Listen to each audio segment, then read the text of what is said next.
João Espanha e Francisco Proença de Carvalho são convidados desta noite do Closing Bell. João, boa noite. Pegando precisamente nesta última frase da reportagem que acabamos de ver, este é um momento oportuno para avançar com uma ideia de plafonamento da segurança social, tendo em conta que estamos num período de uma série de reformas no país e um período também de dificuldade financeira. Sobretudo num período de dificuldade financeira. Não me parece ser o momento ideal para avançar com o plafonamento, embora, enfim, pessoalmente, sempre tenha sido partidário do plafonamento por várias razões. Há muito tempo que se diz ou que se defende que, a nível da segurança social, devem existir os tais famosos três pilares: o individual, o coletivo e o público, em que haveria uma contribuição mais ou menos repartida entre a poupança pessoal, uma poupança que seria promovida pela empresa ou pelo empregador, o que fosse, e um pilar de segurança social pública. O princípio do plafonamento, a mim, diz-me bastante, na medida em que, ou pelo menos agrada-me, na medida em que me parece ter ou pondo as coisas noutros termos, uma adequada interferência do Estado na vida dos cidadãos. Ou seja, considerando eu que o Estado não deve interferir muito na minha vida, eu não agradeço que o Estado me deixe em paz e não me obrigue a descontar muito para me obrigar a ter uma reforma muito grande. Isso é um problema meu, não é um problema do Estado. Portanto, o que o Estado deve preocupar-se é em garantir às pessoas uma pensão que lhes garanta um mínimo de dignidade no final da vida. Mais do que isso, o problema é meu, não é do Estado. É uma responsabilidade individual. Ou seja, não percebo porque é que o Estado tem que se preocupar em manter o meu nível de vida se eu atinjo salários mensais da ordem dos 20, 30 ou 40 mil euros. Não percebo porque é que as gerações futuras me têm que garantir isso. Isso deve ser uma preocupação minha, não deve ser uma preocupação do Estado. Agora, o que é facto é que introduzir o plafonamento nesta altura, como há pouco se ouvia o Dr. Bagafego se referir, tem um problema que é, aliás, desde que se discutiu a questão do plafonamento, que não é de agora, já vem de há uma série de anos atrás, é que num primeiro momento, e esse primeiro momento é alargado no tempo, serão pelo menos 10, 15 anos, as receitas da Segurança Social caem. E só mais tarde é que o efeito positivo se vai verificar na redução do valor das pensões a pagar.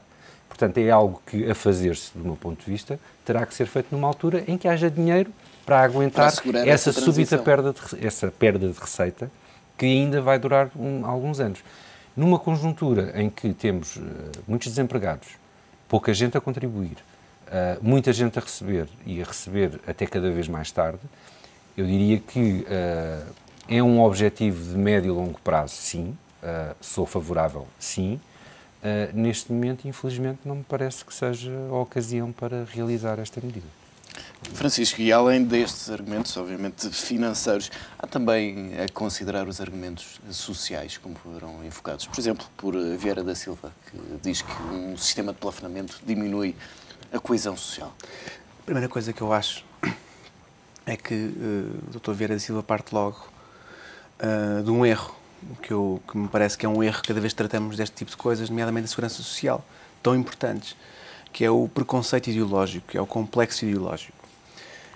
Parece-me que este tipo de assuntos deve ser objeto de uma discussão e de um consenso transversal, pelo menos aos maiores partidos, àqueles que normalmente governam o país, para que nós não estejamos sempre a saltar de um modelo para outro e para que nós possamos ter segurança, porque é o que estamos aqui a falar, não é? Estamos aqui a falar de segurança dos cidadãos portugueses, nomeadamente em momentos de maior fragilidade, como é a velhice, obviamente, e em momentos de doença, desemprego. Portanto, quando se trata da segurança social, eu penso que os políticos deveriam, se calhar é um bocado utópico, deveriam desligar-se um pouco das suas... Procurar aqui um pacto de regime. Acho logo fundamental, desde logo isso. E o ponto fundamental não deve ser o tal complexo ideológico, deve ser a sustentabilidade do modelo de segurança social, qualquer que ele seja. Qual é que é o modelo que pode ser mais sustentável? Qual é que é o modelo que nos permitirá, à minha geração daqui a 30, 40 anos, ter uma pensão em condições, ou ter uma pensão? Porque hoje o que se coloca precisamente é essa questão. As pessoas hoje em dia dizem com grande à vontade: se calhar não vou ter direito à reforma, porque o Estado não vai ter dinheiro. A insegurança que isso causa, isso sim, é um fator de instabilidade social, um fator de insegurança nas pessoas que não pode ser analisado dessa maneira. Portanto, e, no fundo, obriga as pessoas a descontar para o tal sistema individual sem que isso seja algo oficial. Obviamente. As pessoas têm que descontar para o regime geral. Quem e depois pode, pode descontar, quer dizer, porque são poucos. Depois há aqui outro aspecto, quer dizer, o Estado, se quer fomentar a poupança, tem que fomentar a poupança. Não pode também, entre aspas, levar tudo nos impostos das pessoas. Não pode absorver de tal forma as pessoas com impostos que depois também, quer dizer, entre o consumo, a poupança para o futuro e as pessoas viverem o dia a dia, quer dizer, tem que haver aqui um justo equilíbrio. Portanto, há aqui uma componente global daquilo que deve ser o papel do Estado. E, portanto, o Estado deixar aqui alguma componente de responsabilização individual de cada um de nós pela nossa reforma é algo que me parece correto, como é correto em relação a quase tudo. Porque aquilo que tem acontecido é que parece que o Estado foi o pai de todos os portugueses, e um mau pai, como estamos a ver, porque é um mau pai, porque não se soube sustentar, e isto está à vista de todos, e, portanto, parte desse princípio ideológico, lá está, para a seguir todo o modelo de sociedade ser feito segundo esse princípio ideológico. Esse princípio ideológico está falido. Está falido. Nós hoje estamos nesta situação porque esse princípio ideológico está absolutamente falido. E, portanto, sem esses princípios ideológicos, o Estado, se quiser reformar realmente, obviamente que se tem que reformar naquilo que é o seu papel. Tem que reformar aquilo que é o seu papel em termos fiscais, naquilo que é o seu papel em termos de fomentar a poupança, de regular aquilo que são os instrumentos de poupança dos privados. Também não podemos deixar isto ao Deus dará, e qualquer BPN, qualquer BPP sirva no fundo, de espécie de conta-poupança reforma dos portugueses. Portanto, há aqui uma componente tão global que é sempre um bocado um pensamento, se calhar, utópico, quando estamos a ver aquilo que se está a passar, mas acho que os partidos deviam-se tentar entender no sentido de, pelo menos com a segurança social, já não digo em relação a tudo, de ver qual é que é o modelo que consegue sustentar. Mas esse deve ser o ponto fundamental, a meu ver. Modelo, João, não era preciso também termos uma fotografia real daquilo que se passa na Segurança Social, um raio-x, e percebermos ao certo se são 10 anos, 20 anos, que temos pela frente ainda de um sistema sustentável. Haveria que fazer, penso eu, muito calculatorial para conseguir perceber onde é que estaríamos daqui a 20 anos e, sobretudo... Obviamente há aqui uns ciclos da economia que põem mais ou menos pressão na segurança social. E hoje em dia, se calhar, com muito mais incerteza do que teríamos aqui há alguns anos atrás.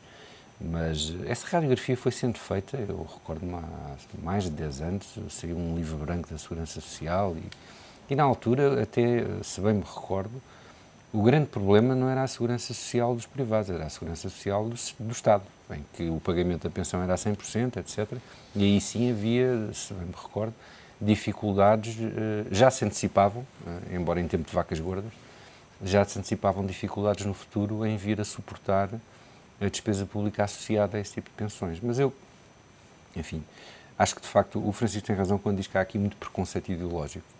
E tive a oportunidade de ler hoje as declarações do Dr. Vieira da Silva, onde ele dizia que isto é bom para os bancos e para as seguradoras, e não tem. Acho que o Dr. Vieira da Silva, enfim, com todo o respeito que me merece, isso não é assim que se discute, quer dizer, a questão não é essa.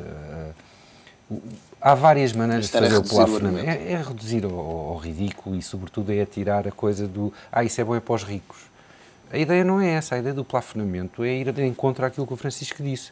É, enfim, sendo possível avançar por uma via de plafonamento, é garantir que daqui a 40 anos alguém tenha pensão.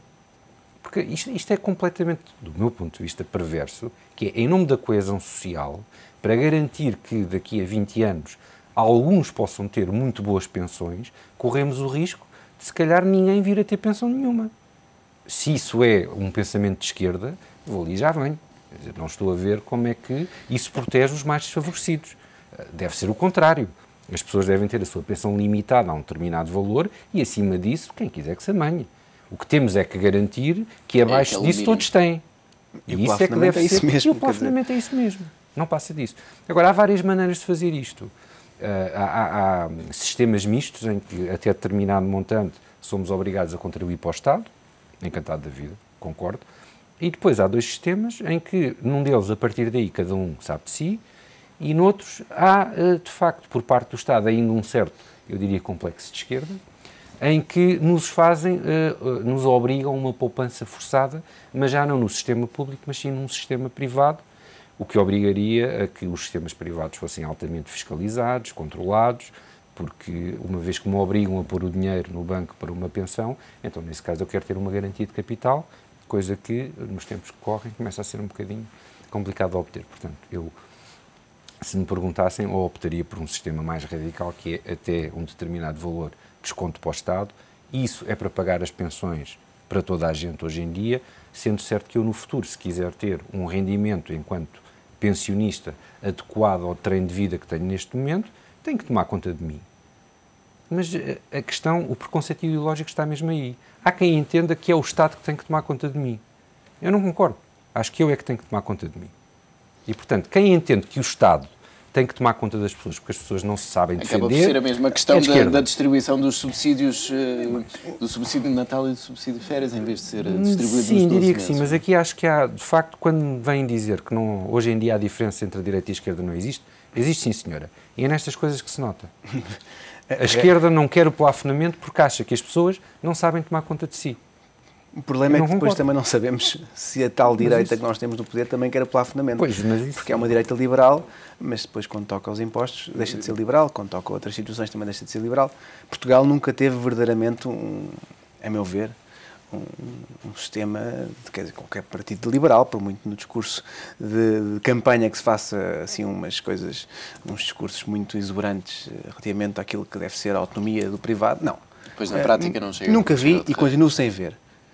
Não sei se é o momento de ver.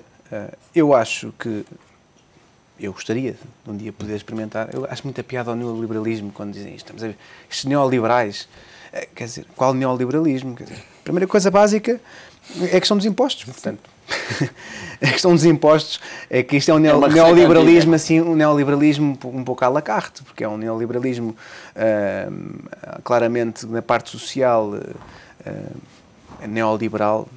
Se é que isso é neoliberal. Comparar as medidas e depois na parte fiscal é altamente socialista, portanto, enquanto não tivermos forma de ver aqui um verdadeiro modelo liberal, acho que não podemos escolher.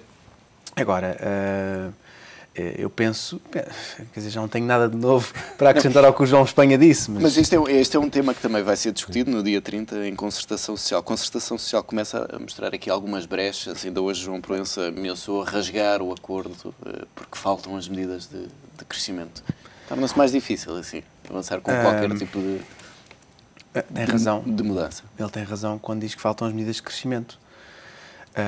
Quais medidas de crescimento? Aí vamos divergir, seguramente, porque o Dr. João Proença achará que falta o investimento público, que falta que o Estado agora vá construir o aeroporto, o TGV, enfim, gaste aquilo que não tem dinheiro para gastar. Eu acho que falta, de facto, as medidas, mas é precisamente que o Estado seja um Estado mais liberal, em que um Estado consiga fazer entender a quem nos está a emprestar dinheiro que nós precisamos de mais tempo e mais dinheiro. Voltamos sempre àquilo que o João Espanha está sempre aqui a dizer, e eu vou concordando, só posso concordar com o João Espanha, e que, se não conseguirmos, de certa forma, impulsionar a nossa economia com medidas, com algum choque de competitividade, aquilo que eu chamo um choque de competitividade, que passa por uma parte fiscal simples, um sistema fiscal simples, previsível e, obviamente, menos pesado, um sistema de burocracia estadual muito mais simples, sem dúvida, enfim,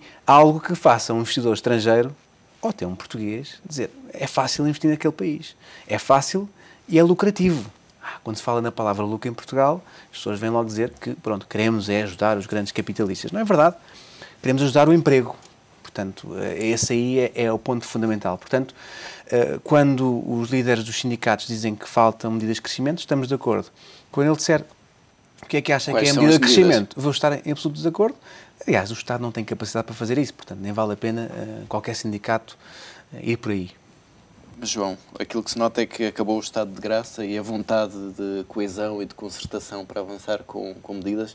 Isto agora vai ser uma série de guerras atrás de guerras para o governo. Vamos ver. O que o Ruben referiu do discurso do Dr. João Proença vai muito em linha com aquilo que o PS está a discutir nas jornadas parlamentares, tanto quanto sei, não é? A questão da falta do crescimento e da adenda ao tratado e etc. Portanto, também é verdade que saímos de um congresso do PSD em que o PS levou muita pancada e... Enfim, há aqui umas guerras de alecrim e manjerona que têm que ser feitas, faz parte, há aqui um certo ritual que tem que ser respeitado. Pode ser que apareça aí um senhor da Troika, dê 2 berros e diga, meus meninos, todos em ordem, porque senão o dinheiro acaba. E nessa altura é capaz do Sr. João Proença recolher novamente à base e do Dr. Passos Coelho não ser tão agressivo com o PS. Portanto, eu diria que, ou melhor, sim, do Dr. Passos Coelho não ser tão agressivo com o PS. Eu diria que de vez em quando há este tipo, ou haverá sempre este tipo de fenómenos, é necessário marcar terreno, marcar posição, dizer nós não somos o governo, nós queremos ficar um bocadinho longe disto, mas por muito que custe a muita gente, não temos outra alternativa. Portanto, há um memorando para cumprir, faltam as medidas de crescimento, depois faltam, é verdade. Como o Francisco, eu não concordo de certeza com as medidas de crescimento que o Dr. João Proença antecipa para a economia portuguesa. Concordo que se deve fazer mais alguma coisa, mas o objetivo primordial terá que ser necessariamente, e ainda hoje ouvi o Dr. Manuel Alegre numa entrevista à Antena 1 a dizer que isto é uma vergonha estarmos mergulhados nesta onda de inevitabilidade. Pois é, é a realidade. Mas também não podemos ter o Primeiro-Ministro a dizer que também estamos só nesta situação por culpa própria. Sim, de todo. Porque, enfim... Eu não quero branquear, as nossas culpas são tão evidentes, nós passámos anos e anos a discutir e ainda tínhamos dinheiro quando as discutíamos. Nem se compreende. E, portanto, agora, está aqui um problema, obviamente, europeu, há um problema de decisão e há um problema de também, aparentemente, pelo menos com esse discurso, os nossos líderes não tentarem fazer vir isso a quem decide. É que me parece tão evidente hoje em dia, quer dizer, o estado da nossa economia e do que se está a passar já aqui ao lado, do que se está a lastrar para a Europa e do que, se não for travado, chegará ao centro da Europa. Eu já disse isso várias vezes aqui e arrisco continuar a dizer, porque se não houver a coesão europeia, a solidariedade europeia, os eurobonds, enfim, um caminho nesse sentido, chegará ao centro da Europa. Portanto, é esperar. Eu fico chocado quando o meu Primeiro-Ministro diz que o problema é todo nosso. Não é todo nosso. E, quer dizer, a realidade está a mostrar que não é todo nosso. E, sobretudo, não há uma certa abstenção isto é, no fundo, quando nós dizemos é inevitável cumprir o memorando da Troika, sim, senhor, é inevitável. Mas isso não quer dizer que não se faça mais nada. Não se quer dizer que não haja diplomacia, que não haja pontos de vista que devem ser explanados. Não digo que isso não esteja a ser feito de uma forma, enfim, mais hábil. Já vimos, de facto, alguns sussurros apanhados e que as coisas estejam a ser devidamente geridas por quem de direito. Mas, de facto, o que salta cá para fora nem é abnegação, é um certo sentimento de resignação, que não é necessário. Pode ser abnegado sem estar resignado. É perfeitamente possível cumprir o memorando, mas continuar a dizer, nós não achamos, e se calhar era melhor de outra forma, e vamos lá tentar desta maneira. Pensar para lá do memorando.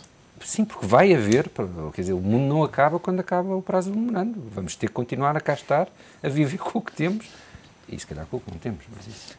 E cá estaremos na próxima terça-feira. João Espelho, Francisco Proença de Carvalho, obrigado pela presença neste Closing Bell.